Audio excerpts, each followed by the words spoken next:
Donc,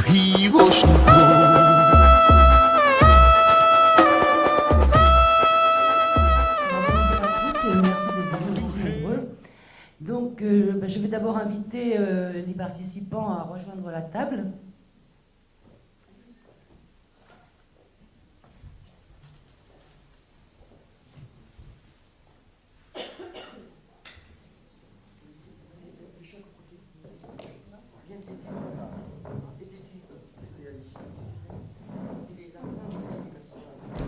Oui, parce que nous avons donc, alors, certains témoins de cette époque, les castors, et les enfants des castors. Pour retrouver cette mémoire donc, coopérative et solidaire, donc mémoire de constructeurs, de bâtisseurs solidaires, nous avons joint Jeanne Kamps, qui a fait un travail très important pour recueillir la mémoire de cette épopée, de cette aventure. Et je vais d'abord lui passer la parole, donc, afin qu'elle vous explique le contexte dans lequel les castors sont nés. Oui, bon. Bonjour à tout le monde. Nous remercions l'association et le forum de nous avoir accueillis. On nous a demandé il y a quelques mois de participer à ce forum. Je ne comprenais pas bien au départ ce que l'on voulait. Donc on m'a demandé justement l'exposition que j'avais faite à Prades en 2007 qui s'appelait La Grande Aventure des Castors de Prades. Je suis depuis une quinzaine d'années avec une mission municipale du patrimoine dans la ville de Prades. Et donc, je fais, quand j'en ai envie, ce qui me plaît, au point de vue exposition sur le patrimoine. Et je trouvais que cette cité des castors à Prades, qui n'a pris aucune ride, méritait justement que l'on parle d'elle. Alors, je vais vous situer un petit peu le contexte social, historique et politique de cette cité, qui n'est pas venue comme ça par hasard dans la ville de Prades. Et ensuite, nous questionnerons les deux castors anciens qui ont bien voulu venir, les autres étant malades ou ont disparu. Il y a Tété Durand, épouse Salgue, qui est une Pradéenne, et M. Armand, qui lui a épousé une Pradéenne, donc, et les enfants des castors qui sont âgés maintenant, évidemment, mais qui à l'époque avaient 6 ans, 10 ans. Là, ils ont pris aussi quelques rides quand même, et nous aussi. Bon. Donc, pourquoi les castors? Alors, si vous voulez, on fait un petit rappel de la ville de Prades, 1950. Je connais très bien Prades, puisque je suis une Pradéenne. Je suis née à Prades en 1938, et je suis retraitée de l'enseignement. J'étais directrice d'école. Donc, je n'ai pas quitté mon conflant. J'ai eu cette chance de rester à Prades, et en Cerdagne également, puisque j'ai retrouvé M. Coste, qui est dans la salle, je pense, l'ancien libraire, qui m'a donné le bonjour de la Cerdagne. Donc, 1950, la Deuxième Guerre mondiale est terminée. Une page s'ouvre pour la ville de Prades. C'est la modernité qui va arriver. La ville de Prades, jusqu'à cette époque, est gouvernée à la mairie par des propriétaires terriens. C'est l'ancien monde, on pourrait dire. Ce sont des gens qui ont pignon sur rue. Ce sont des petits bourgeois, des avocats, des grands propriétaires et évidemment la masse laborieuse de la ville de Prades qui est une population rurale, essentiellement qui vit de la terre. Économiquement, c'est la terre qui fait vivre les gens de Prades, la terre et l'eau. Donc le maire de Prades, c'est un homme de l'ancienne époque. C'est M. Jean Clair, un propriétaire terrien très estimé dans la ville de Prades, et qui se retrouve donc en 1950 avec les directives de l'État. À l'époque, le président, c'est Vincent Auriol, un socialiste issu du Front populaire, et qui va avec son ministre de l'urbanisme, on pourrait dire comme ça, Pierre Courant, insuffler donc dans la France, et ça arrive évidemment dans le département chez nous, qui va insuffler la reconstruction. Il y a de l'argent. À ce moment-là, l'argent, hein, il arrive, vous le savez, avec le plan Marshall, les Américains donnent de l'argent pour qu'on reconstruise dans les villes toutes les maisons qui ont été en ruine, que ce soit dans le nord de la France. Nous, on n'est pas touchés, on n'a pas été bombardés, mais l'argent arrive également. Alors, donc le maire de Prades, Jean Clair, cet argent arrive. Lui, il prépare évidemment, avec ses adjoints, un lotissement communal, c'est son désir, tout à fait normal, mais il va avoir un petit grain de sable. Parce que le petit grain de sable, c'est la nouvelle population qui va arriver dans Prades, à cette époque-là. C'est l'âge d'or, je le dis toujours, des fonctionnaires. Des gens qui vont avoir la sécurité de l'emploi et qui arrivent donc un peu de partout en France, hein, et qui arrivent à Prades. Alors ce sont la SNCF, les employés, les cheminots, puisque nous avons à Villefranche de Conflans le grand siège des cheminots. Les cheminots, l'EDF, mon père était agent à l'EDF à l'époque. Les cheminots, l'EDF, les postiers, tous des gens de gauche, la plupart, mais presque tous. Donc 1950, ces gens viennent s'installer à Prades, puisque pendant la guerre, il y a eu beaucoup de morts, évidemment, hein, des gens qui ont disparu, et toute cette jeune génération de fonctionnaires arrive sur Prades pour s'installer. Alors, que trouve-t-il? Des appartements insalubres. Moi, j'ai 12 ans à l'époque. Je vis dans un appartement, il y a 4 pièces. Hein. On est 5 dans la maison, puisque à l'époque, on gardait les anciens. Mon grand-père est avec nous. Heureusement que mon père travaillait. Hein, ma mère garde, on est 2. Hein, mon frère sera quand même maire de Ria. Et mon cousin Henri Gipolo sera maire de Prades. Donc, nous sommes des gens modestes. Nous vivons dans des petits appartements. Il n'y a pas le soleil qui rentre. On n'a pas de jardin. Et évidemment, nous, on y est habitués.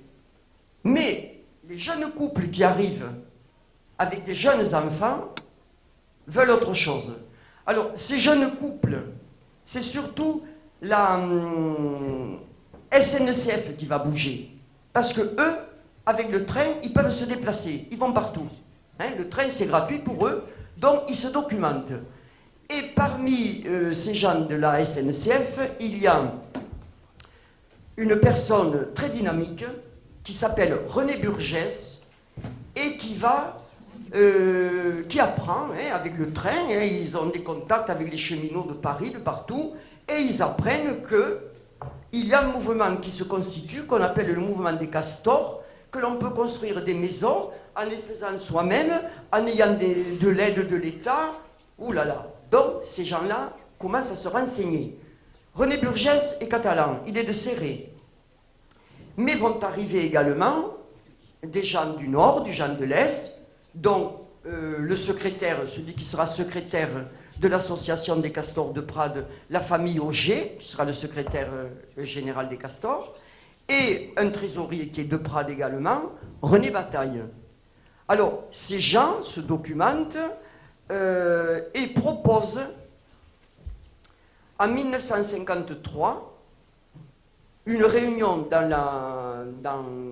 la mairie annexe, la mairie de Prades qui se trouvait alors sur la place de Prades, et propose une réunion avec le maire Jean Clair, et c'est une nouvelle association qui vient de se créer pour avoir des adhérents. Alors les adhérents sont là, hein, c'est les fonctionnaires dont je vous ai parlé, avec leurs familles, parce que eux, dans Prades, ils habitent des logements insalubres. Ils vous en parleront tout à l'heure. Et grâce à ce René Burgès et à son équipe, les adhérents arrivent, puisqu'il y aura un lotissement de 62 maisons, avec des gens du Conflans et des gens d'ailleurs. Parce que, à l'époque, 1950, moi je suis la génération française, une génération d'enseignantes françaises. La langue catalane est perdue pour nous, puisque nos parents, les mamans surtout, nous parlent français. Elles ont compris que pour que leurs enfants se sortent de leur milieu modeste, la République française offrait du travail, des fonctionnaires, dont il fallait savoir manier la langue française et laisser le catalan. Alors le catalan, je parle le roussillonnais de mes parents, mais évidemment, comme on n'en parlait plus, nous sommes la génération, nous, française. Et l'habitude était donnée par la République. Les Catalans, quand ils étaient fonctionnaires en 1950, partaient hors du département, ils allaient à Paris, et de Paris, on nous envoyait des Parisiens qui venaient chez nous, d'où il fallait perdre la langue catalane. Maintenant, elle est à l'honneur, mais la langue catalane, dans la ville de Prades, nous l'entendons très peu, sauf avec les anciens. Donc voilà la situation économique. Mais le maire Jean Clerc, lui, ça ne l'arrange pas ça, hein, de voir que ces castors veulent faire un lotissement. Hein, et s'ils veulent faire un lotissement, les castors, l'argent ira pour eux et n'ira pas pour son lotissement communal. Donc, il les accueille, il est poli, hein, c'est un homme très poli, M. Clerc, il les accueille, et les castors, eux, ils vont bouger. Ils vont bouger pour rechercher un terrain. Alors, quel terrain dans Prades? Des terrains, il y en a. Tous les propriétaires terriens ont toutes leurs grandes terres. Mais ces castors, hein, c'est les gens de gauche. On ne sait pas trop. Bon. Alors, pour le moment, c'est Jean Clerc qui peut avoir la mémise. Et les castors regardent un terrain qui est près de la gare de Prades, et ce terrain est bien, parce que ce terrain, à côté de la gare, ça veut dire qu'on pourra mener tout le matériel par le train, donc ça sera intéressant. Ce terrain, il les intéresse, mais bon, le maire de Prades y est dessus. Et ce terrain appartient à un avocat parisien, marié avec une riche propriétaire terrienne de la ville de Prades, une riche héritière, la famille Roger, apparentée avec les Lafabrègue, des familles aisées, avec des grands terrains. Et donc, il a décidé, lui, de vendre ce terrain au-dessus de la gare. Que s'est-il passé? Il ne s'est certainement pas entendu avec le maire de Prades, et il écoute René Burgès, et il est d'accord. Voilà, il leur vend le terrain. Alors, ce Pierre Bécquat, cet avocat, les castors lui doivent beaucoup. Il est parisien, il est au barreau de Paris, il fait partie de tendances royalistes, hein, c'est même l'avocat des comtes de Paris à Paris, hein, et allez savoir, il s'intéresse à ce mouvement castor. Alors c'est 1953, et son terrain ne sera payé qu'en 1957. C'est-à-dire que oui, pendant 4 ans, il va attendre qu'on le paie. Et il aura eu beaucoup de patience, parce que, je ne sais pas, il s'est pris d'amitié pour ce mouvement. En plus, quand il va à Paris, il prend le train, et son terrain, il le voit, et il voit tous ces gens qui travaillent, il voit cette réalisation qui s'élève, et ma foi, ça a dû lui plaire. Hein. Donc, il y a la correspondance entre l'avocat et René Burgès et les castors, qui, je vous assure, il y a un humour, ils avaient de l'humour tous les deux. Hein. Mon cher René Burgès, je vous attends pour me payer la première échéance chez le notaire. Je ne vous ai pas vu venir. Où êtes-vous? Mais alors, mais comment vais-je être payé? Je crois que je vais être payé en eau de boudin. Très, comme il est de droite, il lance des piques, mais c'est vraiment quelque chose de très bien fait. Hein. Et si je peux vous retracer à ma façon cette histoire des castors, c'est parce que le secrétaire Pierre Auger a gardé les archives. Il y a tous les cahiers de délibération avec les commentaires, tout était prêt. Je n'ai eu qu'à... Hein, pendant 2 mois, j'ai compulsé les archives pour créer justement cette exposition. Et puis je suis allé donc les voir, et puisque les gens de Prades me connaissent, nous nous connaissons. Et J'ai dit, qu'est-ce que vous en pensez? On fait une expo? Oui. J'ai dit, qu'est-ce que vous en pensez? On y va à Toulouse? Oui. Donc, c'est avec plaisir que nous sommes là. Hein. Et pour en revenir à 1957, ça a été les premiers habitants des Castors qui vont y rentrer. Maintenant, eux vont vous parler du travail. Parce que l'argent va rentrer, c'est le crédit foncier, leur banque. Hein, l'argent va rentrer. Mais il y a des lois. Hein, il y a des lois. Première loi, eux, ils avaient pris un architecte qui était de Michel Bosque, hein, qui était professeur au collège de Prades, et qui déjà, Michel Bosque avait fait déjà des plans. Au bout d'un an, on lui dit, ah non, les plans, ça ne va pas. Il faut prendre les plans de Pierre Courant. Hein, vous les avez ici, tout à l'heure, si vous voulez les regarder. On en a mis quelques-uns à l'exposition. F2, F3, F4 jumelés, c'est ça. Si vous voulez avoir l'emprunt, à taux très réduit. Donc, ils ont accepté, évidemment. Hein, ça retarde. Alors, en attendant, l'avocat, il attend les sous. Hein, Pierre Becca. Mais, ils sont intelligents, tous les deux, Burgès et Becca. L'avocat va dire à René Burgès, quand il comprend qu'il va y avoir du retard pour le paiement, écoutez, puisque vous ne pouvez pas me payer de suite, je vais vous faire un bail de 2 ans. Et pendant ces 2 ans, de 53 à 55, le terrain, vous allez y planter des abricotiers, des fruits, de la salade. Et chaque fois que vous le vendrez, eh bien on partage tant chacun. Donc vous voyez qu'ils ont eu de la chance d'avoir cet homme qui... Bon, et alors ils ont planté la salade, évidemment, il fallait attendre cet argent. Et payer. Et chaque mois, ils devaient payer la cotisation. Hein. Donc je vais vous passer quand même... Moi, je ne peux vous raconter... Je les ai écoutés, hein. Je ne peux vous raconter que le contexte de l'époque. Si vous avez des questions à me poser sur le contexte, on le fait de suite. Vous avez des questions? Non. Alors, nous avons également avec nous un castor de Nantes. Hein, lui, ce monsieur, il était castor à Nantes. Après, nous lui demanderons à Nantes comment ça s'est passé. Et nous, à Prades, il y a eu cette animation avec tous ces gens. Et alors, ils ont été également aidés par des Pradéens. Parce que, par exemple, le docteur de la SNCF, qui était le docteur Jacques Salis, il n'encaissait pas. Il encaissait, puisque la sécurité sociale venait d'être créée, il encaissait quand on leur remboursait la sécurité sociale. À Au-Castor. Il y a eu des gens qui ont misé sur eux, qui leur ont fait des emprunts. Monsieur Molly, par exemple. Molly, qui était le beau-père de Lagarigue. Molly, qui était un négociant, influel en beaucoup de choses. Bon, lui aussi, il s'est dit, après tout, c'est des clients. Hein. Donc, il a aidé, il a payé, il a donné de l'argent. Ils ont été aidés.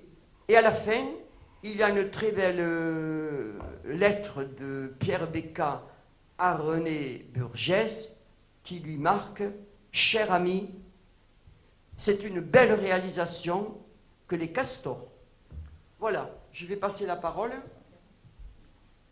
Vous avez des questions?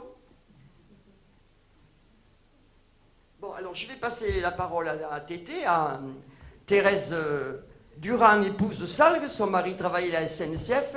Elle va vous en parler un peu. Tu peux parler de ce que tu veux. Allez, parle de ce que tu veux. Allez, ou lui. Allez, vas-y. Mais tu la feras parler. Nous ne sommes pas des orateurs du compte, vous savez très bien. Ah oui, il faut passer très près. Oui, d'accord. C'est pas une place, ça. Et ma foi, comme on le vous a dit, c'est une réalisation qui a été quelque chose de merveilleux, parce que nous étions tous à la même enseigne, nous n'avions pas d'argent. Et c'était vraiment... Non, ah ben, d'accord, je vais l'avaler autrement. Et d'une chose à une autre, nous sommes arrivés à réaliser quelque chose que nous l'avions indiscutablement dans notre esprit, puisque nous l'avons réalisé de le faire. Et la ténacité surtout. Mais ça a été quelque chose de très très difficile. Nous avons commencé par payer une petite somme de 20 francs par mois. Et des réunions, nous en avions des quantités. Nous faisions chaque semaine une réunion pour pouvoir commencer à savoir comment on allait organiser, faire ceci, faire cela. Et c'était quelque chose de terrible. Et nous, petit à petit, nous sommes arrivés. Alors il est arrivé, comme on vous a expliqué en 2 mots, il a fallu commencer à faire les achats du terrain. C'était la primordialité qu'il y avait à faire. Et sans argent, c'est une chose très difficile. Mais comme nous avions un secrétaire qui était un phénomène et qui avait su attraper ce maître Becca, qui était vraiment... Alors, pour attraper maître Becca, il fallait vraiment être fort. Il fallait être Burgès, il n'y avait pas autre chose à dire. Enfin bref, attention, dans le bon sens, attraper, puisque nous ne devons rien à personne, on a tout payé. Mais c'était tellement difficile pour pouvoir arriver à faire ce que nous voulions faire, que nous avions pris la décision. Alors nos premiers achats que nous avons faits, comme j'ai dit, ça a été d'acheter quelques petits ustensiles pour pouvoir faire de la culture. Nous n'avions pas d'autre chose, et c'est toujours avec ces fameux 20 francs. 20 francs multipliés par 62, vous voyez la somme que ça faisait mensuelle. Et nous avons acheté ça, et nous avons commencé, alors on a dit, bon, on va faire des pommes de terre, on va faire de ceci, on va faire de cela. Les abricotiers étaient déjà en place. Et nous avons fait une première récolte que Maître Becca nous avait vraiment, c'est un homme, comme on l'a dit, de hors pair. Il avait laissé la primeur de s'occuper de tout ça. C'est-à-dire qu'on a fait la première récolte, nous n'avions rien fait et nous l'avons encaissé à moitié. C'est déjà une belle chose. Et heureux que nous étions. Cela nous a donné un peu du cœur, de courage. Et alors, on a après dit, bon, maintenant, qu'est-ce qu'on va faire? Bon, alors... parce qu'on avait des réunions. Mais semestriellement, il y avait la réunion. Et après, alors, nous avons décidé de faire la salade, de faire des pommes de terre. Et ma foi, nous avons fait la salade. On a vendu la salade, qu'à l'époque, elle se vendait très bien. On a fait un peu d'argent, on était heureux. Tout le monde avait la caisse qui commençait à gonfler. Et avec toute cette somme-là, comme le dit, nous ne pouvions pas trop entreprendre à faire des travaux, puisque il manquait cet argent pour payer Maître Becca. Et Maître Becca, il était très gentil, mais quand même, on n'osait pas commencer à faire. Puis tout d'un coup, alors, on a décidé, on dit, bon, on l'attaque. Allez, on verra, Maître Becca, il prendra patience, il attendra. Moi-même, je suis allé une petite propriété qu'il a tué à les bains là-bas, pour des petits travaux qu'il avait à faire et qui avait demandé à René Burgès. Alors, c'était un homme que nous avions réellement attrapé dans l'association, tout ça. Et je suis allé pendant 2 ou 3 dimanches, parce qu'il fallait travailler que le dimanche, puisque le reste du temps, il fallait se gagner la vie. Et je suis allé faire ces quelques travaux. Donc, avec M. Romeu, qui était un électricien de la SNCF, et on avait refait toute son installation là-bas de cette vie-là. Il était content, cet homme-là, et c'est là que j'en ai fait la connaissance. Bon, de ce fait, on l'a continué, nous avons continué, et puis petit à petit, on a commencé à entamer, on a commencé à acheter un camion. D'abord, avant d'acheter le camion, nous avons acheté la sablière, parce qu'il faut y penser à ça, qu'il a fallu qu'on s'achète une sablière. Il a fallu qu'on fasse une route pour pouvoir aller à la sablière, parce qu'il n'y avait pas de route. On avait acheté ça presque au franc symbolique. Et de là-dedans, de ce franc symbolique, nous avons sorti cailloux, gravier, sable, tout ce que vous voudrez. Bref. Et tout le monde, toujours, même consigne, chaque semaine, tout le monde au rendez-vous. Il y avait dans l'ensemble 2, 3, 4 chefs d'équipe qui dirigeaient un petit peu. Il fallait diriger parce que sans quoi ça aurait été la corde en pogne. Et puis petit à petit, alors toi tu iras là-bas, toi tu feras ça, toi tu feras ci, tu feras là, et puis voilà. Alors nous avons commencé à porter après, quand on a eu acheté un camion, nous avons acheté ce camion et puis il n'y avait pas de chauffeur. Il y en avait très peu. Alors on était embêtés parce que c'était toujours les mêmes qui devaient faire la navette. Et puis, moi, je me suis coltiné, je faisais 8 voyages de Veissa à Prat. C'était les premières fois. 8 voyages, j'en ai mené des voyages. Enfin, bref. Et nous avons réussi à faire ça. Puis après, j'ai eu des copains à moi qui voulaient rentrer dans l'association, un qui était chauffeur, qui est décédé, bien entendu. Alors ça faisait un de plus. Après, il est arrivé un autre. Nous avons même fait notre second, qui était Jupulot, qui était quand même un homme de valeur. Et il avait appris à conduire le camion et il faisait le transport aussi avec le camion. Enfin, on est arrivé, on a fini tout ça. Tout ça, et nous avons emmagasiné tout ce matériel sur ce terrain. Et vous en vouliez du sable, des pierres, du gravier, il y avait des montagnes. Et puis après, alors, nous avons commencé alors, à faire les blocs, ça aussi. Alors là, ça aussi, on oublie de dire les blocs. Les blocs pour les rendre. Oui, les blocs des rendre. Il fallait le faire. Bon. Et nous avons commencé à faire les tranchées. Et Dieu sait, ces tranchées, il y en avait. Et ma foi, et puis on a coulé les fondations, ça aussi quel travail. Et puis alors voilà, et puis ça s'est enchaîné, ça montait. Cela veut dire qu'en 1957, nous commencions à voir les maisons qui étaient presque finies. Et voilà. Et alors pour payer ça, c'est une autre chose. Là, c'est terrible, parce que payer, il fallait tenir les cotisations à jour. Et René était un homme fantastique, parce que il savait très bien, nous étions certaines familles en difficulté pour arriver à joindre les deux bouts. Alors, on prenait un peu de retard des fois. Mais ce retard, il fallait le combler vite. Enfin bref, voilà. Après, alors, ça a été alors l'association qui avait pris tout ça en marche et qui a géré ça vraiment, maître de bien. C'était une chose magnifique. Ça, on ne peut pas y revenir dessus. Bon, je passe la main à une dame aussi qui a participé un petit peu. Et elle va un peu plus. En deux mots, bon, explique-leur les blocs. Lorsque nous avons eu tout le sable et tout, nous n'avons plus d'argent. Alors ils ont décidé qu'il fallait faire des blocs pour vendre aux entrepreneurs. Et alors ils ont fait des blocs, ils vendaient aux entrepreneurs. Quant à mon mari, il avait pris le poids lourd, il travaillait à SNCF à Villefranche. Alors le chef de gare, M. Burgess, qui était chef de gare, lui le remplaçait à ses manœuvres pour que lui puisse aller à la carrière chercher le sable et le caillou pour pouvoir faire les blocs. Sans que personne ne sache rien. Moi je le croyais à la gare, il était avec ça. Et question d'argent, moi j'avais le docteur Salis pour mes enfants, que je le faisais venir, j'ai jamais payé. Il me disait, quand vous encaisserez, vous paierez. Vous savez que nous n'avions pas d'argent aucun.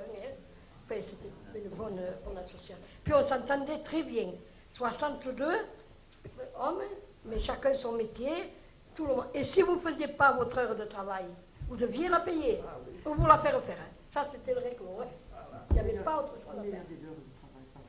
Et 8 heures par semaine. 8 heures par semaine.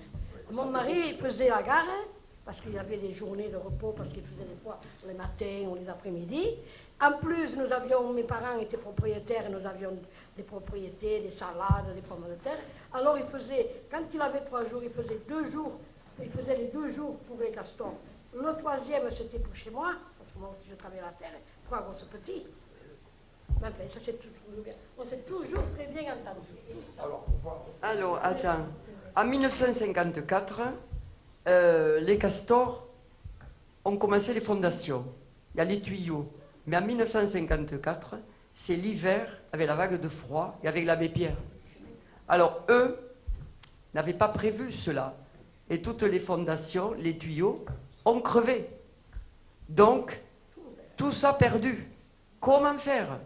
Alors, René Burgess, le président, est allé trouver le maire de Prades, Jean Clair, qui avait déjà vu que ça marchait bien, évidemment, et il a plaidé la cause, et c'est la mairie de Prades, Jean Clair, qui a avancé l'argent sans participation. Il a un crédit, il leur a fait le crédit limité, mais les castors ont toujours tout payé, ils ont été remboursés. Là, ça a été réglé. Et pendant ce temps, le maire de Prades, lui, avait trouvé notre terrain. Ça a été la cité Candaise, les Candaises de Prades, qui sont bien plus proches du centre-ville et qui, là aussi, sont une belle cité, qui n'a pas pris non plus une ride, bien aménagée. Mais les castors vous regarderez le plan, c'est un ensemble aéré, avec des trottoirs, avec des petits jardins, agréables, hein, et puis quelque chose de costaud. Hein. Donc, vous avez vu le travail qu'il y a eu là-dessus. Alors, 1957, donc, c'est la joie, hein, et je vais vous passer une personne qui a assisté à cela, c'est Lydie, où elle est? À toi, viens par là. Explique, mais montre-toi, explique. Ça, ce sont les enfants des castors qui avaient 6 ou 7 ans quand ils étaient au castor. Parle de ton père. Oui, voilà, moi, mon papa, il était maçon et comme ils ont bien raconté, il fallait faire en plus de la journée, il fallait faire 16 heures. Et je me souviens très bien de papa avec la lampe de maçon qui, le soir après souper, allait mettre les plaintes aux maisons, mais parce qu'il travaillait dans toutes les maisons. Et il ne travaillait pas que dans la leur de maison. C'est pour ça que les maisons étaient bien faites, parce qu'on ne savait pas après qui c'est qui habiterait dans les maisons, parce qu'après ça a été un petit peu tiré au sort, ça. On expliquera mieux. Donc il fallait que les maisons soient bien faites, parce qu'on pouvait avoir une de ces maisons. Alors il y avait des électriciens évidemment qui faisaient l'électricité. Mon papa était maçon, donc il faisait beaucoup de maçonnerie évidemment. Et ceux qui ne savaient pas, ben, ils aidaient, ils faisaient les manœuvres, ils allaient par exemple chercher aussi le sable, tout ça. Tout le monde devait travailler, voilà. Et c'est vrai que dans l'ensemble, tout le monde travaillait parce qu'ils n'avaient pas l'argent pour payer quelqu'un pour le faire, voilà.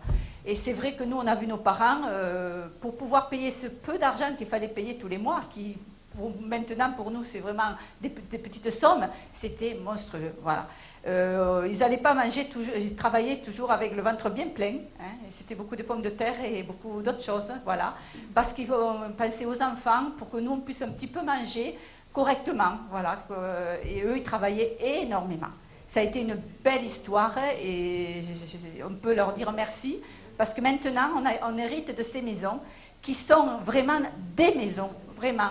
Il y a des fondations de je ne sais combien, même les murettes ont des 70 cm de fondation. Et il y a des murs en pierre, mais en pierre, quand on veut faire un trou pour faire passer, par exemple, moi j'habite une maison des castors, pour faire passer un tuyau, on se voit de tout pour arriver à faire un trou, tellement c'est du dur, du solide. Voilà, c'est des maisons voilà, de nos parents et qu'on en est fiers. Voilà.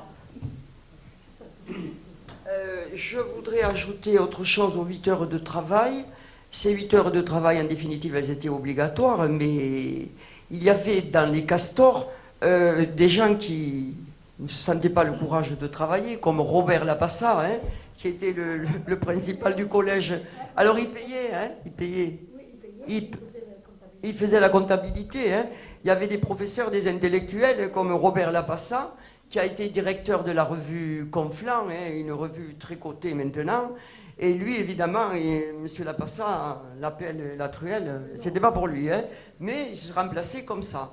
Donc, parmi ces enfants qui vont pousser dans les castors, hein, qui sont là, il y en a 2 qui vont se rencontrer et qui vont se marier. Allez. Mais voilà, moi je suis donc un enfant des castors. Moi, effectivement, j'ai épousé une jeune fille qui faisait partie des castors à l'époque, Suzanne Salvat. Et j'ai été marié par le maire qui a suivi, qui était Gipolo, notre ami Gip. Voilà, donc 2 castors mariés par un castor. Une belle histoire. Hein. Et on en est fiers aussi. Merci. Il y a la photo. Hein? Oui, la photo est exposée.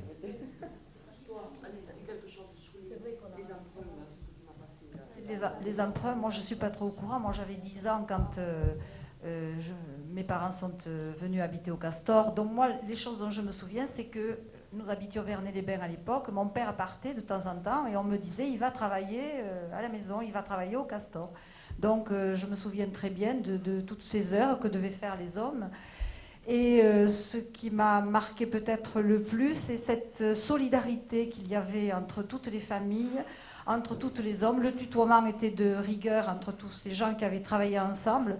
Et pour nous, les enfants, ça a été la même chose. J'ai le souvenir que quand nous avons commencé à nous installer au Castor, nous étions, je ne sais pas, vous disiez, 120 enfants. Nous partions à l'école tous ensemble, hein, parce que nous étions assez loin du centre-ville. Donc nous partions tous regroupés. C'était une ambiance extraordinaire. Hein. J'ai vraiment ce souvenir-là.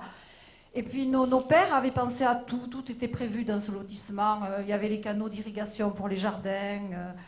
Tout autour des castors, on avait construit des rez-de-chaussée pour ne pas que la vue soit cachée aux maisons à étages qui étaient derrière. Enfin, tout avait été pensé au mieux pour le bien-être. Et oui, au centre du lotissement, vous le verrez peut-être sur les plans, il y avait un square, jardin d'enfants. Vraiment, c'est vrai que tout avait été pensé pour le bien-être et le confort de tout avait été prévu. Oui, oui. Tu veux ajouter autre chose, Tété? Non? Non? Alors elle avait eu quand même pas mal de difficultés parce que c'était une fille d'agriculteur, pas de grand propriétaire terrien, mais fille d'agriculteur où pendant l'occupation allemande elle avait à manger quand même, hein, il y avait le cochon, il y avait tout là-dedans, et elle s'est mariée donc avec un cheminot, hein, et les parents auraient préféré un agriculteur, hein, donc son cheminot de mari devait faire plaisir au père, aller travailler la terre, travailler chez le castor, et elle m'a raconté l'histoire de son grand-père, parce que son père n'a pas voulu lui donner un peu d'argent pour avancer. Parle l'histoire de ton grand-père qui t'a aidé. Allez. Moi, j'ai un grand-père et que quand j'ai voulu faire mes castors, mes parents n'étaient pas d'accord. Ils ne voulaient pas. Pas que ça les intéressait. C'est-à-dire qu'ils avaient peur que ça ne se passe pas, que ça ne réussisse pas. Et mon grand-père m'avait dit, écoute, Nine, je ne sais pas s'ils comprennent. Écoute, Nine, il me fait comme ça. Écoute, dingo, fais la case. Il dit à mon père. Et il me dit comme ça. Et si un jour je peux y voir le pastis, eh bien je t'aiderai. Et j'ai écouté mon grand-père. On a fait les castors, ça nous a fait suer.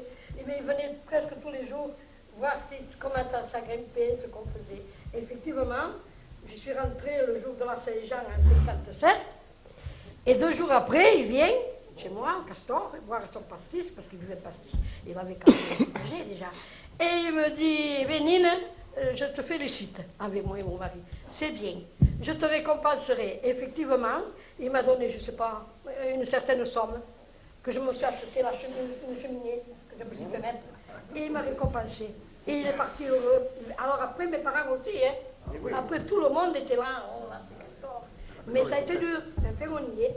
On en a tous profité. Malheureusement, mon mari est décédé aussi. Qui c'est qui n'a pas parlé? Attends. Ah, Mimi, tu as ça. Bon, ne pleure pas. Hein? Bon, allez. C'est des souvenirs heureux ici. C'est des beaux souvenirs, mais on comprend que ça puisse émouvoir. Voilà. Et là, pour les gosses, attends, tu parles pas.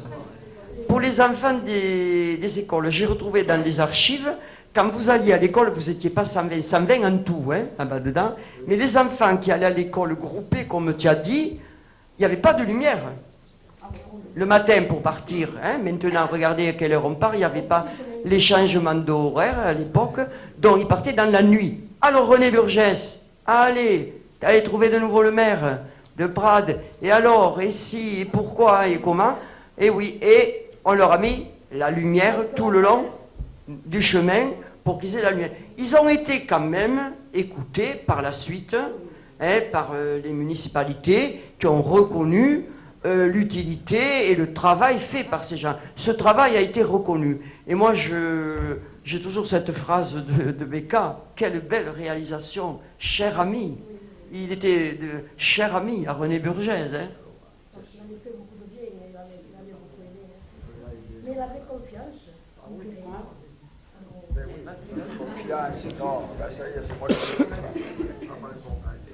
non, écoutez, il faut reconnaître une chose qui est certaine, c'est comme on vous a dit, on ne peut pas revenir sur ça, nous n'avions pas un centime. Et vous savez, construire une maison sans argent, c'est difficile. Bon, alors on a pris beaucoup de patience, nous avons travaillé, et avec notre effort, de notre travail, nous sommes arrivés à ce que nous avons réalisé. Il a fallu que l'on fasse les trottoirs, c'est-à-dire les trottoirs. Nous avons fait les bordures, il fallait les faire avec, on faisait marcher la machine, tout bon. Ça, c'est une chose. La route, il a fallu l'empirer, cette route. Y mettre des camions de balastres là-dedans, la défoncer. Là, et bon, on vous a parlé de l'installation, là. de faire les égouts, l'eau, tout ça. C'est une chose que c'est impensable. Il fallait voir un peu ce chantier. On leur aurait dit que qu'il y avait un bombardement qui était passé là-dedans. Et tout le monde travaillait. Et nous y sommes arrivés. Voilà, c'est tout.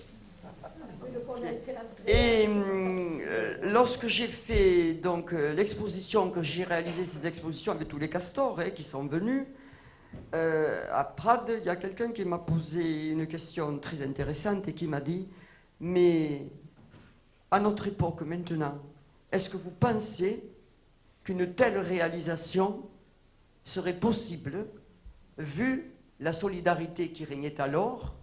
Est-ce que ça serait possible actuellement ?» C'est la question que l'on peut poser quand même. Tu voudrais dire, Mimi, tu voulais ajouter autre chose? Le castor de Nantes, là. Allez, venez, prenez une chaise par là. Vous avez écouté les castors de Prades. Les castors de Nantes. Oui, je crois que c'est quelque chose qui marque pour la vie, de toute façon. Moi, j'avais 14 ans à ce moment-là, et j'étais... J'avais 14 ans et j'étais au lycée Clémenceau à Nantes. Mes parents étaient de l'autre côté de la Méditerranée. Et dans un groupe auquel je participais, on nous a proposé de venir aider les castors. Pour moi, à 14 ans, vous savez, les analyses financières et administratives sont vite faites. Je ne savais pas. Moi, ça me permettait surtout de sortir du lycée. J'étais très content parce que j'étais pensionnaire. Et alors, avec 4 ou 5 copains qui avaient quand même des bras, parce qu'il fallait avoir des bras, on a été au Castor. Et alors, on y a été pendant pratiquement 2 ans. Il faut dire que Nantes, c'était une ville qui avait été bombardée, contrairement à vous. Et l'endroit où on nous a proposé de venir au chantier, c'était d'abord un endroit qui complètement bombardé, avec des maisons qui étaient encore en ruine, mais qu'il a fallu, dans un premier temps, déblayer. Ensuite, on a attaqué les chantiers. Alors les chantiers, comme vous le disiez, on ne travaillait pas toute la semaine, on travaillait le week-end en fait. Le week-end. Alors nous, on arrivait, nos équipes, en fait il y avait 2 équipes de jeunes. Il y avait nous, la GEC, et puis il y avait les Francs et Franches Camarades, qui étaient également, ça nous a permis d'ailleurs de travailler ensemble dans un esprit tout à fait particulier qui m'a marqué moi toute ma vie, parce que j'ai fait l'apprentissage sur le terrain de la solidarité. Et on a donc fait ce travail. C'était à Nantes, il y a une particularité, c'est qu'il pleut beaucoup. Et quand on fait les fondations, ou bien vous avez des bonnes bottes, ce qui n'était pas notre cas, ou bien on relevait les culottes et on travaillait pieds nus et dans l'eau. Parce que les fondations, comme vous l'avez dit, on faisait vraiment des fondations. Ce n'était pas des structures flottantes, c'était vraiment des structures rongées, et c'était à la brouette, et on sortait donc de la boue des tranchées pour aller les porter un petit peu plus loin. J'ai gardé un souvenir ému et en même temps fatigué, parce qu'on arrivait à la fin de la journée, on était quand même cuit. Et on l'a fait pendant donc pratiquement 2 ans, et on a vu ces maisons s'élever petit à petit. Puis on a terminé par les bordures de trottoirs. Alors j'ai trouvé ça extraordinaire, pour moi, mettre les bordures de trottoirs, parce que les trottoirs que j'avais vus jusque maintenant, c'était toujours des trottoirs qui fernissaient dans le caniveau, avec plein d'herbes, etc. Là, on avait fait une belle route, avec des trottoirs qui étaient bordés par ces longerons de granit, c'était en granit, et qu'on avait beaucoup de mal à poser, parce qu'il fallait poser bien droit, il fallait poser égard, tout ça. Ouais, etc. Alors on était aidés, mais nous, à 14 ans, je vais vous dire, on avait des yeux pleins d'admiration. Vraiment, ça a été une grande époque, moi, et je vous dis, c'était surtout l'apprentissage de la solidarité, parce qu'on était solidaires entre nous, on était une bande d'une 20aine de garçons. Il n'y avait pas de filles, à ma connaissance. Je n'ai pas gardé le souvenir d'une fille, en tous les cas. Et puis alors, des jeunes hommes, hein, parce que les constructeurs, c'était des garçons qui avaient entre 25 et 30 ans. Hein, ils étaient quand même plus âgés que nous, mais ils étaient comme des pères pour nous. Hein, on prenait des baffes aussi, hein, de temps en temps. Parce que, il fallait diriger le troupeau. Mais c'était vraiment remarquable. Et j'ai gardé un souvenir des castors extraordinaire.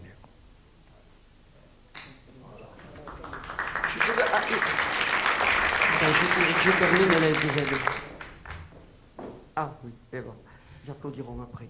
Les aides financières qu'ils ont eues, là j'ai la liste pour que vous sachiez quand même, en plus de leur cotisation. Hein. Donc, la cotisation Castor, une souscription d'action Castor. Vous avez, si vous regardez les panneaux, il y a justement une action Castor, vous en avez une. Donc, on a acheté une action Castor pour aider. Ils vont demander et ils obtiendront des prêts à la SNCF, au Conseil général, grâce aux interventions du député et conseiller général communiste André Tourné, de la caisse d'allocation familiale, des prêts aux fonctionnaires, de la caisse d'épargne, d'emprunt PTT. La municipalité de Prades, donc, apportera un appui moral, mais pas un appui financier.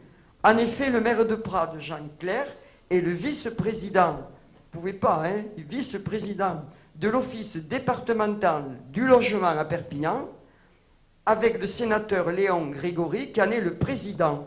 Et ils ont d'autres ambitions pour la ville, le lotissement Candès et le lotissement des Cerisiers, qui étaient en cours. Cependant, vu les demandes incessantes de René Burgès, ils vont apporter de l'aide. Bon, ils vont accorder le permis de construire en 1955, demandé en 1953. Ils vont apporter une aide financière pour la tuyauterie qui avait été éclatée pendant la vague de froid, qui sera remboursée par les castors. Ils vont mettre en 58 l'installation de l'éclairage public dans le lotissement, en 58, vous y étiez depuis 57. Le branchement égout et EDF qui sera mis avec le lotissement des Cerisiers attenant à la cité des Castors. Donc, beaucoup d'aide. Hein. Ils auront de l'aide, mais après, les débuts ont été difficiles, comme ils vous ont expliqué. Voilà. Et puis, nous avons eu une chance inouïe, c'est que nous avions tous ces gens qui étaient de la SNCF, qui nous a permis de pouvoir faire la traversée de la voie pour les égouts qui rejoignent le bas. Sans quoi, nous ne l'aurions jamais eu, il aurait fallu que je ne sais comment faire, parce que pour avoir une autorisation pour traverser une ligne de Seine-sur-Fer, c'était impossible. Oui, puisque la cité des Castors, si vous allez à Prades, vous regardez la gare, vous vous mettez sur le quai de la gare, et en face, vous avez les premières maisons, et vous pouvez aller la voir. C'est le Canigou, évidemment. Et voilà. Et donc, vous verrez un bel ensemble. Ils n'ont pas, évidemment, les dernières techniques pour le chauffage, tout ce qui s'ensuit, hein, mais... On avait la cuisinière, feu et charbon. La cuisinière, feu et charbon, hein. Et, ah oui, c'est vrai, le charbon de la gare. Après, on avait mis un petit poêle à mazout à la salle à manger, un pain à la salle de bain, un pain à gaz. Moi, j'ai toujours dit à mon mari, le jour que j'aurai 4 sous, je m'enlève tout ça, je mets le chauffage central. Et tu l'as. Bon. Il fallait Ah oui, alors, Monsieur est des Castors aussi de Prades, il va vous expliquer. Hein. Vous auriez pu venir là. Allez, allez-y. Vous avez obtenu le permis de construire 2 ans après avoir commencé les travaux, en fait. Oui, mais ils ont fait les fondations, et les salades, tout ça. Ils ont fait les fondations, ils n'avaient pas encore le permis, hein, mais ils ont commencé avec les camions à mener tout ça. Et puis, ça, le permis en 55. Hein. S'il n'avait pas été accordé. Ah ben écoutez, il aurait été accordé. Il aurait été accordé. Il aurait été accordé. Hein, ils en voulaient, il aurait été accordé, hein, ne vous inquiétez pas. Hein. Voilà. Mais voilà, maintenant vous pouvez les applaudir, ils seront contents. On applaudit les Castors.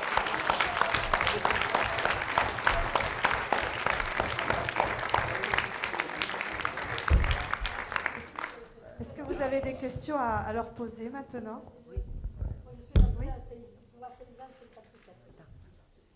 Il y en a qui veulent poser des questions. Actuellement, l'association des castors, voilà, qu'est-ce qu'elle fait? Enfin, pas seulement l'association des castors de Prades, hein, mais est-ce que vous avez des éléments sur l'association des castors au niveau national? Quelle est l'actualité à ce niveau-là? Alors là, je vais essayer de vous répondre parce qu'il y a normalement des castors à Perpignan. Hein. Il y a une association des castors à Perpignan puisqu'il y avait Prades. Donc vous devriez demander, ils vous le diront. Là, nous, on ne sait rien. Hein. L'association, elle a été arrêtée pour nous. Association locale, ça s'appelait Association locale des castors de Prades. L'association nationale était donc à Paris, je crois. Attendez, je ne sais pas si c'est à Paris ou à Nantes. Attends, je ne sais pas. Est-ce que je l'ai marqué? Non, mais il y a encore une association qui existe puisqu'hier justement j'ai une amie qui me disait qu'elle avait contacté les castors il y a quelques années pour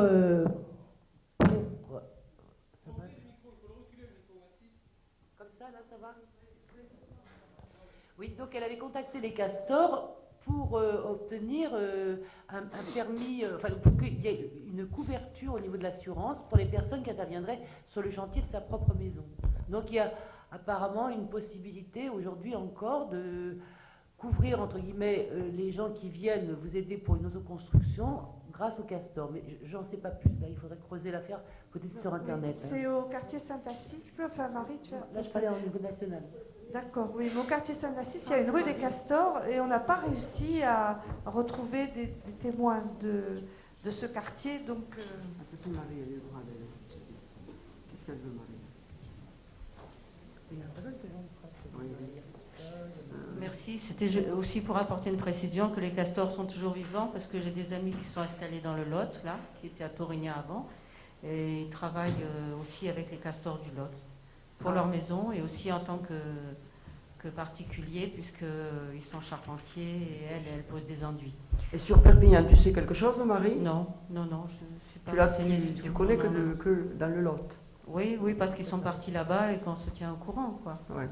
Voilà, moi ce que j'aurais aimé demander, entre autres, il y a beaucoup de questions, c'était aussi, vous avez présenté toutes les aides financières que vous avez eues, mais en tant que bénévolat, en dehors des familles investies dans le projet, est-ce qu'il y a eu des gens qui sont venus vous soutenir, vous donner un coup de truelle, vous apporter financièrement Je ne sais pas si tu étais là tout à l'heure, Marie, mais j'en ai parlé.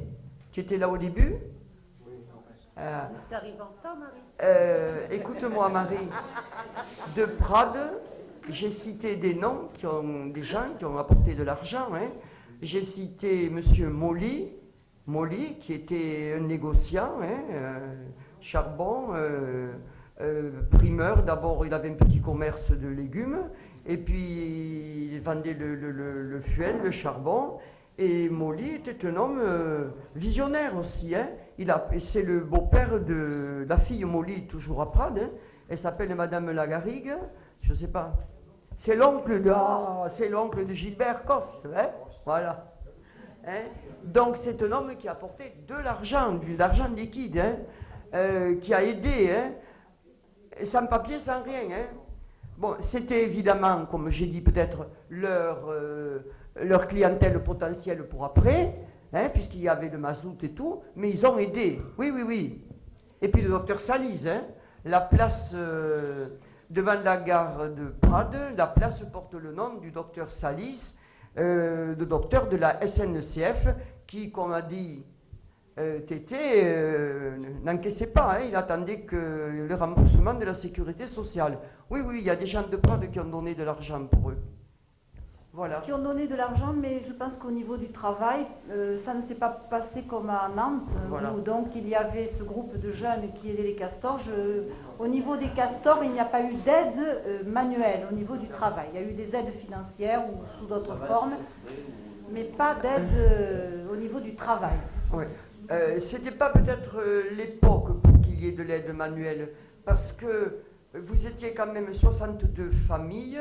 Il y avait beaucoup de gens de Prades, donc l'ancienne génération était âgé peut-être, hein, pour venir. Je essaie de me rappeler l'époque 1953. Donc, bon, moi j'avais 12 ans. Hein. On ne nous a jamais proposé de venir donner un coup de main là-haut. On avait chacun assez de mal à s'en sortir dans Prades. Hein. Oui, non. Non, on a regardé, si vous voulez, les jeunes de Prades, d'abord ils n'étaient pas nombreux, puisqu'ils étaient surtout, il y en avait beaucoup qui étaient au Castor. Moi, quand mon cousin Henri Gipolo, par exemple, est venu contacter mes parents, puisque mon père avait le statut si envié de fonctionnaire à ce moment-là, pour construire donc, au Castor, pour être adhérent. Alors chez moi, c'était ma mère qui commandait à la maison, hein. Mon père, il pouvait dire ce qu'il voulait dehors. À la maison, c'était ma mère qui commandait. Comme elle avait la petite maison au centre-ville, elle a dit jamais je vais aller péter là-haut à ces castors. Non, non, non. Moi, je reste donc au centre-ville. Dans le centre-ville, les castors étaient plus éloignés. Je réfléchis d'organismes comme vous, monsieur, qui auraient pu aider, je n'en vois pas. Hein, de jeunes, je ne vois pas de groupement. Les comités des fêtes, c'était l'après-guerre chez nous, comme chez vous aussi. Hein. C'était l'après-guerre, voilà. Eh oui, il y avait beaucoup de morts, hein, beaucoup de jeunes. Hein. Moi, je voudrais savoir ce qu'il en est aujourd'hui. Qu'est-ce qui reste de cet aspect collectif voilà, d'abord, est-ce que les maisons sont restées aux enfants des castors? Est-ce qu'elles ont certaines ont été vendues? Est-ce qu'il y a encore une vie collective? Est-ce qu'il y a des réunions? Est-ce qu'il y a une mémoire de cette époque? Non. Non, quand ça a été dissous, bon, des réunions maintenant, non. Mais, quand je monte au Castor pour les voir, parce qu'il faut y aller, au centre-ville, on appelle, il y a la poujade hein, du centre-ville, c'est un monticule, il faut monter un petit peu, par ma petite rue, ça monte. Hein, la dernière fois, je les ai portés, hein, avec leur sac. Bon, quand je monte au Castor, c'est vrai que il n'y a pas l'animation qu'il y avait avant, c'est évident. Il y a beaucoup de personnes âgées qui sont toujours des castors, mais elles sont dans la rue avec leur canne et elles parlent entre elles. Vous y allez à 11h30 avant le repas, elles y sont. L'après-midi, non, on est à la télé. La télé, il y a les feux de l'amour, donc on ne bouge pas. Le mercredi, vous allez aux aînés ruraux, c'est là où je vous ai... Voilà, au club. Mais, il y a eu l'année dernière quand même une fête de quartier avec la nouvelle municipalité. Cette fête de quartier, hein, elle a été suivie. Hein. Donc il y avait le maire, la nouvelle municipalité, tout le monde là, et tous les castors sont venus. Il y a eu un repas très sympathique. Et pour moi, c'est quand même...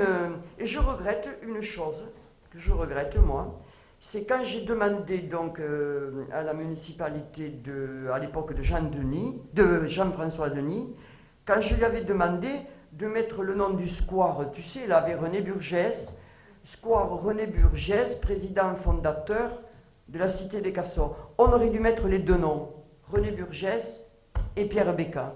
On aurait dû peut-être mettre le nom de Pierre Becca. Et si jamais vous trouvez un autre nom pour Pierre Becca, une rue là-bas, vous pouvez la mettre. Hein. Bon, je prends un peu la parole à Jeanne parce que sinon...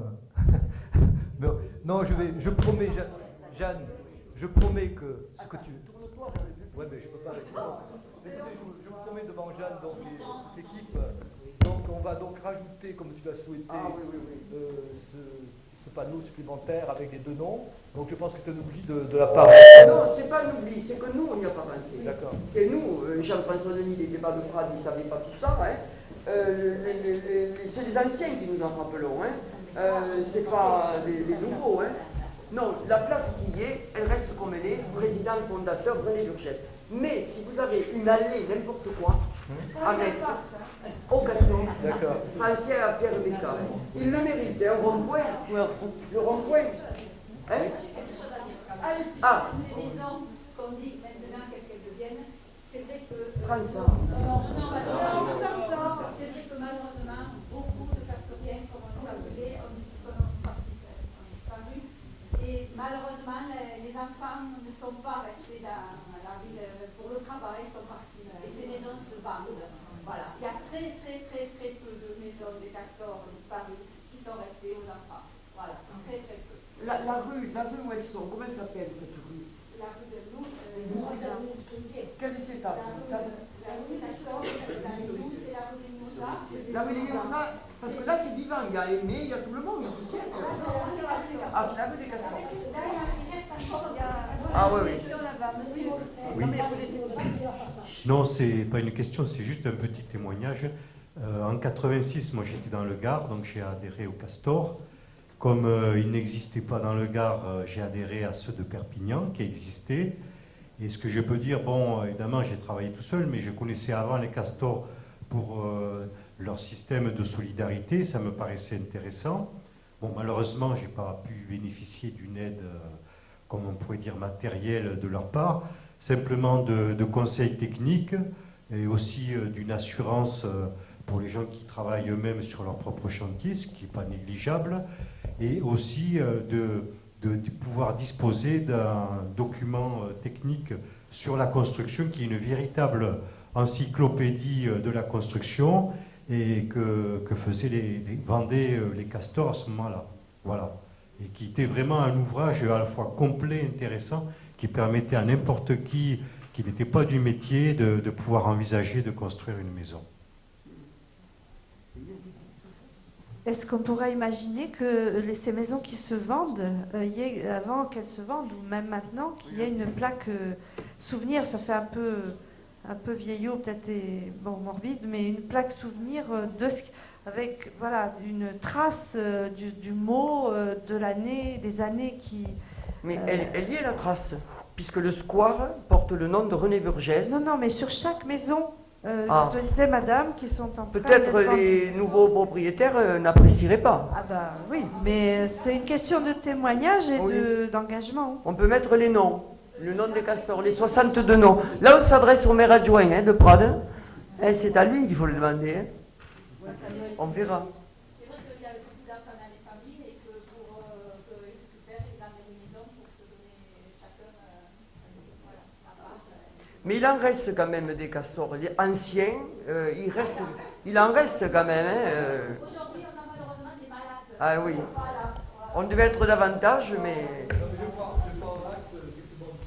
Oui. Donc, effectivement, je vous donnerai un cas concret parce que j'ai vécu. J'ai décidé de faire des quartiers. Il y a 7 quartiers avec des coordinateurs en Prague. Donc, il y a le quartier de Castor, qui est présidé, qui est donc le coordinateur étant le fils d'Urgès, le successeur. On convient le quartier, je pense, c'est très bien. Nous avons décidé il y a un an de faire un repas. Donc, on craignait d'avoir très peu de monde. Tout le monde a eu le monde de 200 personnes qui sont venues. Et je pense qu'on va donc continuer. J'ai besoin peut-être de faire un repas pour reparler du Castor, surtout avec les anciens. Ah oui, il faut qu'ils soient d'accord pour tout ça. J'ai appris que les jeunes sont vieux. Ah ouais. On a pris les rides, nous. La cité, non. Mais nous, on a pris les rides. Oui. Attends, il y a quelqu'un qui... Une question plutôt pour les anciens castors. Comment vous gériez, au niveau des liens humains, vous parliez des réunions que vous aviez, et comment vous preniez des décisions? Est-ce que c'était au consensus, au vote à la majorité? Pendant les réunions. Comment vous gériez les éventuelles tensions aussi, ou dissensions? Voilà. Parle-là. Oui, mais là, nous avions une réunion qui se faisait, une par semaine, pour les principaux qui étaient donc les responsables, et puis après, alors, une par mois qui était alors de toute la société, c'est-à-dire les 62. Et c'est là, en principe, qu'à chaque réunion, que l'on payait notre dû. Voilà. Bien sûr qu'il y en avait certains pêcheurs qui étaient un peu envahissés. Mais comment preniez-vous les décisions, monsieur Arnam? Les décisions. Par vote, le bureau, oui, se faisait toujours il y avait un renouvellement de bureau à peu près tous les 6 mois. Du conseil d'administration. Mais en principe, c'était toujours les mêmes qui restaient, parce que tout le monde était satisfait du travail. Et puis, il y avait une très lourde responsabilité à prendre et beaucoup se déchargeaient sur les collègues. Mais enfin, ça se passait très bien. Quand il y en avait un qui en avait ras-le-bol, qui ne pouvait plus subsister à faire quoi que ce soit, il le disait, et à la réunion d'après, nous faisions le nécessaire, on votait, main levée, et puis on faisait. Voilà. Oui. Le bureau est resté le même très longtemps. Hein. René Burgès était le président, le vice-président c'était Henri Gipolo, le secrétaire général c'était Pierre Auger, et le trésorier c'était René Bataille. C'était un agent d'assurance, lui. Alors j'ai une lettre de Pierre Becca, l'avocat, qui écrit à René Burgès et qui lui dit, Pierre Becca était venu de Paris pour encaisser chez le notaire, et René Burgès ne s'est pas présenté, évidemment, il n'avait pas l'argent. Donc Pierre Becca est allé à la poste par hasard de Prades, et il écrit à René Burgès, cher ami, je suis allé à la poste ce matin, et il m'a semblé voir votre trésorier René Bataille. Mais qu'a-t-il?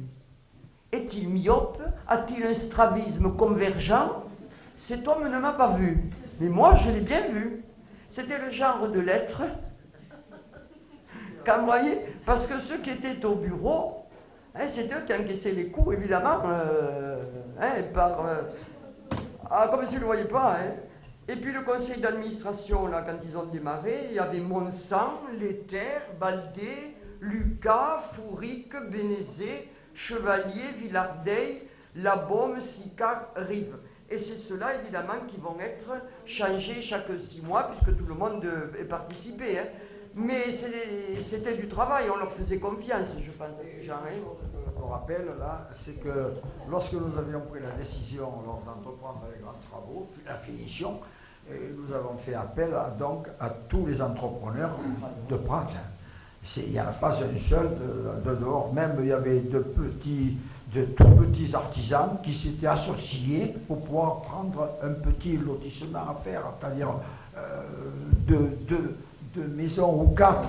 Mais on les a tous fait travailler. Donc, tout le monde. Économiquement, c'était une bonne action. Nous l'avons fait pour.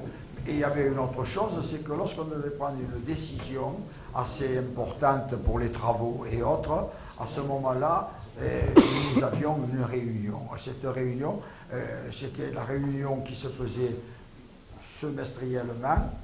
Et alors là, on discutait des questions qu'il fallait entreprendre, les grosses questions. Et ça, c'était tous en commun. Là, il n'y avait pas de... Et chacun avait son mot à dire. C'était difficile, parce que pour arriver à faire la condition de tout le monde, mais enfin, on est arrivé, et nous avons fait ce que nous avons fait. Nous sommes arrivés. Attends. Oui, à main levée. À main levée. Oh, il y avait des pour et des contre, indiscutablement, mais c'était à prorata. Oui, à la main levée. Il y a encore 2 questions dans la salle, on sera obligé d'arrêter. Alors, 2 questions. Quand on écoute votre histoire, votre aventure, hein, on sent bien que c'est la quintessence de l'esprit associatif ou de l'esprit coopératif. Hein, et vous avez pris le pouvoir, hein, à l'époque c'était sur peut-être les propriétaires fonciers, bon maintenant on a un autre pouvoir à prendre. Donc toute cette famille, hein, jusqu'aux enfants et les petits-enfants, est-ce que ça n'a pas été une école de l'engagement? Et est-ce que dans tout ce groupe, il y a eu... par cette expérience, est-ce qu'il y a eu des gens qui ont cet esprit militant? Est-ce que ça a créé une école? Est-ce que ça a généré de futurs militants plus importants qu'on peut voir dans la vie classique? Qu'est-ce que ça a généré dans le... Je comprends ce que vous voulez dire. Sur plusieurs générations. Oui. Mais les castors, je l'ai dit tout à l'heure, étaient tous d'origine de gauche. Hein, j'en ai bien parlé de ça. Hein. Même on les avait appelés la Cité Rouge. Hein, c'était la Cité Rouge. Hein. C'était l'époque, c'était 1953. Hein. Et puis, bon, on ne va pas faire un cours, hein, mais les enfants des castors sont aussi fonctionnaires. Chacun, il y en a beaucoup qui sont partis, chacun s'engage à leur façon, c'est évident. Hein, mais on était quand même, moi je ne faisais pas partie des castors, puisque ma mère n'avait pas voulu y aller, mais on était tous... moi je le dis toujours, on faisait partie d'une famille de gauche. On sortait des quartiers populaires, on sortait des couches modestes de la ville de Prades, Parce que quand même, il faut j'ai essayé de vous situer l'époque, hein. Des engagements après. Alors, ta fille, est-ce qu'elle s'est engagée? Tes enfants? Allez. Non, il n'y a pas eu d'engagement. Bon, chacun, comme l'a dit Jeanne, chacun a pris ses responsabilités. C'est sûr qu'en tant qu'individu, on a été marqué quand même par l'engagement de nos parents, par cet esprit de solidarité, et que nos positions, enfin personnellement en tout cas, mes positions politiques à gauche viennent aussi de tout ça, c'est évident. Et c'est l'esprit de solidarité, bien sûr. C'était une période qui était favorable à la solidarité parce que nous sortions d'une crise très importante dans la guerre de 40 et tout le monde en avait encore cette expérience dans le cerveau à l'idée de dire tant de souffrances que nous avions fait. Nous avons souffert de la faim, du froid et de l'argent. Nous n'en avions pas. Personne n'en donnait. Voilà. Et ça a porté ses fruits. Ah oui. Et puis, il faut quand même que vous représentiez Prades à cette époque. Je ne l'ai peut-être pas assez dit. Moi qui suis pradéenne, je suis né pendant l'occupation allemande. Hein. Vous savez, il y avait 2 fractions dans la ville de Prades. Il y avait les riches et les pauvres. Hein. Et il ne faut pas vous faire d'illusions. Hein. Maintenant, tout ça, après, ça a été terminé, puisqu'il y a eu cette ère. Nous, on a vécu l'âge d'or des fonctionnaires. L'âge d'or des fonctionnaires, vous comprenez? Maintenant, tout change de nouveau pour la nouvelle génération. Mais nous, on est l'âge d'or des fonctionnaires. Jamais on ne retrouvera. Mon père était à l'EDF, il avait une caisse d'action sociale magnifique. Hein? La caisse d'action sociale de l'EDF était la meilleure de la SNCF. Mon frère était conducteur de train. Il a été maire de maire aussi apportant les valeurs de la gauche. Henri Gipolo était mon cousin, c'était le maire du Parti communiste qui a été maire de la ville de Prades. Donc nos engagements, chacun les a pris à sa façon, à sa manière. Hein. Moi j'ai 3 filles, 3 foyers dans la ville de Prades. Mes filles pensent ce qu'elles veulent. On n'a pas, si vous voulez, on a porté témoignage de ce que nous étions. Moi je raconte à mes petits-enfants qui sont effrayés, qui ont 25 ans, la vie qu'on a eue, ils n'y croient pas. Hein. Ils n'y croient pas. Ils n'y croient pas. Et nous, des cellules psychologiques, on n'en avait aucune. Hein. On avançait, hein. On était élevés à la dure et on avançait. Hein. Et regardez, hein. On est là. Hein. Maintenant, c'est chacun sa liberté. Hein. Liberté, on n'influence pas. On n'était pas des militants, vous comprenez, comme étaient nos parents avant. C'est fini tout ça pour nous, c'était fini. Nous, on était dans la vie sociale, on avait donc notre métier. On savait ce qu'on avait à faire, il y a eu des engagements, oui et non, mais on a été marqués par ça. On a été des enfants d'ouvriers, des enfants de milieux défavorisés. On le garde ça, on ne le renie pas. Bien, j'ai le plaisir de clôturer puisque j'ai la dernière question. Moi je suis très très content d'avoir le témoignage de cette expérience qui est extraordinaire, donc de solidarité. Une expérience du passé, puisque ça fait 50 ans, un demi-siècle, c'est très important. Moi, ce qui m'intéresse plutôt, c'est de voir un petit peu l'avenir. Alors, le faire savoir par des plaques qui rappellent les noms des gens qui l'ont fait, c'est souvent des plaques où on connaît que le nom, on ne sait pas ce qui est par derrière. Ce qui est important, surtout, c'est de faire connaître l'idée, de faire connaître toute cette expérience. Et je crois que c'est pour les gens qui l'ont fait, plutôt que de voir leur nom sur une plaque, c'est surtout de voir reproduire cette démarche de solidarité, de travail en commun.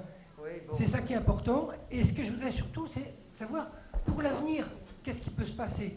Parce que je suis content de voir l'adjoint au maire de Prades, là, marquer l'importance dans cette vision d'histoire. Mais l'histoire, c'est aussi l'avenir. Ce que j'aimerais savoir, c'est donc, s'il y a de nouveaux projets collectifs d'habitat, qu'est-ce qu'une municipalité, comme la municipalité de Prades, peut faire pour les soutenir, ou sur d'autres projets, parce que actuellement sur Prades, il y a un projet qui, sans être vraiment l'habitat et autour de l'habitat, c'est le projet des jardins familiaux. Est-ce que sur des projets collectifs, qui soient d'habitat ou autour de l'habitat, on aura réellement un soutien des élus? Et est-ce que cette solidarité qui existe tout de même pourra être soutenue? À propos de la zone d'aménagement consacrée à votre développement,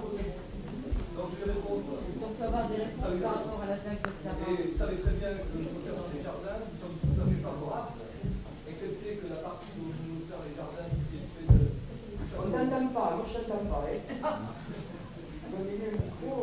Bon, alors pour Jeanne, je prends le micro. Alors je vais vous faire engueuler. Donc, pour répondre à la question, effectivement, nous sommes tout à fait favorables aux jardins familiaux. Et j'espère que actuellement, nous sommes en train de chercher un terrain. Je ne sais pas si vous êtes tout à fait au courant. Donc, il y a des possibilités. On a 2 solutions actuellement. On est en train d'étudier la chose. C'est mon collègue, donc Alain Villa, qui a présidé la chose. Mais sachez qu'on est tout à fait favorable. En ce qui concerne les castors, comme je vous avais dit, on va essayer de continuer à faire une fête tous les 2 ans, rassembler les jeunes, les enfants plutôt, je dirais, de façon à reparler, comme on a fait il y a 2 ans, il y a 1 an, au cours d'un repas, on a parlé autour de la table, on a remémoré toutes ces questions-là. Les anciens nous ont dit ce qu'ils avaient fait, on a refait un peu un système similaire ici, donc et je pense qu'on va continuer dans cette voie-là. Et je voudrais remercier donc les personnels de Prades donc, qui se sont déplacés, et merci encore Jeanne. Bon, alors, Merci. pour... L'aménagement groupé qui est sur la route de Tara, est-ce que la mairie serait favorable à ce qu'un groupe d'autoconstructeurs, donc des gens qui en fait veulent construire ensemble et eux-mêmes, c'est-à-dire en faisant appel à quelques artisans mais beaucoup par eux-mêmes, est-ce que la mairie serait ouverte à un partenariat avec ces personnes-là? Là, actuellement, je ne veux pas vous répondre là-dessus, puisqu'on n'a pas étudié la chose dans ce cas-là. Je sais que donc, nous avons diminué la possibilité d'étendre donc, cette surface-là, étant donné qu'il y avait des risques, effectivement, d'éboulement. Oui. Donc, on revoit avec les ingénieurs sur le terrain, on est en train de revoir le système. Mais je peux vous répondre dans quelques mois, donc si on peut se contacter. C'est important de pouvoir présenter un projet sur cette... Écoutez, présentez-le, il n'y a aucun souci, mais sachez qu'on a diminué donc, la superficie, car malheureusement l'ancienne municipalité, dans son étude qui peut-être n'était pas assez approfondie, a oublié qu'il y avait des glissements de terrain possibles. Alors si ça nous aurait obligé à vendre des parcelles, d'après les architectes, beaucoup plus chères, puisqu'il fallait adapter à ce terrain, donc avec des solutions très très techniques. Bon, pour terminer, puisque tu viens de dire, Gilbert, là, qu'il y aurait un autre repas, l'année prochaine, je suppose, eh bien, je vais m'atteler le Prades. Monsieur là-bas, à vous, il ne m'écoute pas. C'est pour vous. Alors, puisque l'année prochaine, il y aura un autre repas pour les castors à Prades, hein, je présenterai une étude là-dessus, puisque j'ai toute la documentation, mais vous pouvez comprendre que c'est du travail, donc il y aura une étude là-dessus, faite par écrit, avec leur nom et tout et tout.